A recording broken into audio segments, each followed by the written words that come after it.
name is Marc Barrett, and I'm from Belchertown, Massachusetts. In the late 70s, when I was basically on the road with a band as a musician and entertainer, I had to watch what I did, what I said, how I acted, so that other people would not find out the true me. So while I was playing as a musician in the straight clubs, most of the bands were what they called show bands.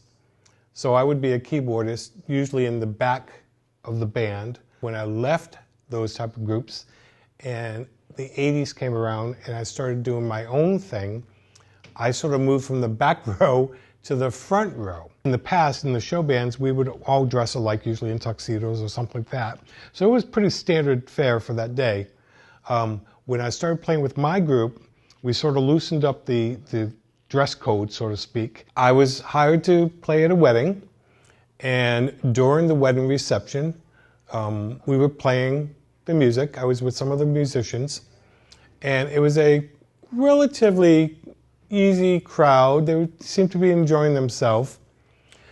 So it was later in the afternoon, I think, if I remember correctly. This woman came up, and obviously she was drunk, and decided, right in my face, to call me faggot. I was stunned. I didn't know what to do, because at that point, no one had ever addressed me like that. I kind of had to stop and think. But I actually stopped the music, which was kind of strange because I think it drew the attention of the crowd to turn towards me to see what was going on. And I decided to do nothing. She'll be taken care of by herself just by the crowd alone. The response of the crowd, they will take care of it. So we just continued playing music for the rest of the afternoon. And I could see her over in the corner, mouthing things and making motions or whatever else. It was just a very uncomfortable day for the rest of the day. A year or two after this situation, I was still playing in straight clubs, but I got a call from a gay bar. And two of my friends who were entertainers there had to cancel their gig and asked if I would fill in. It's a local bar in Springfield, and it was known for having I would say an older crowd. I thought to myself, it's a very strange, different vibe than I've ever had at a gig. So I played that night, and that's when all hell broke loose. It was a different audience that I'd ever seen. I was a different type of entertainer than they'd ever seen.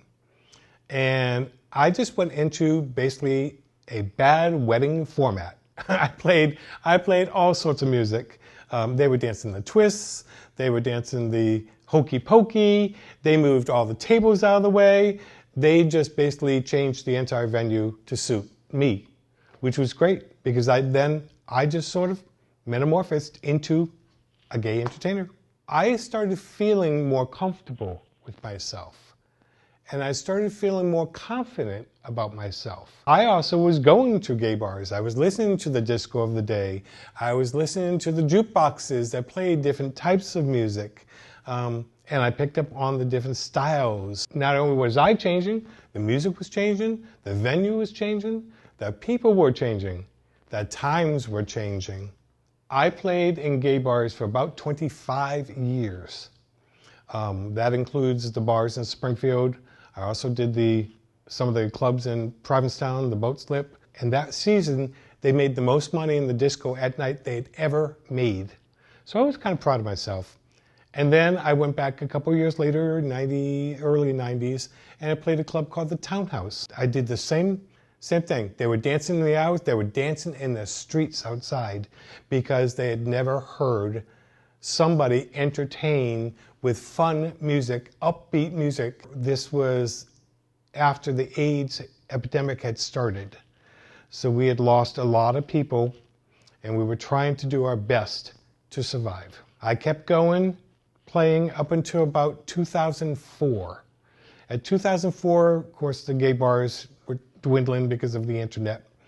And then I decided it was time for a change. I started getting involved in some of the other groups in the area because the LGBTQ community was starting to form different groups outside of the bars. Online, what I did is I thought to myself, you need to do something in Belchertown. So I put together a LGBTQIA plus senior coffee hour. And what it did is it brought out all the members that had sort of basically just gone into the woods, into the closet again. It just drew them out. The first meeting we had was phenomenal. People were saying, we don't understand where everybody's been. So basically, I've been a catalyst to try to bring things together. We all, in quotes, come out, develop, change, whatever word you want to use, however you want to label it. We all have that happen to us in our life story. Don't be afraid. Be open, be who you are, whatever, wherever that is. Don't let other people dictate to you what you are and who you are. Because you don't live your life for them. You live your life for you.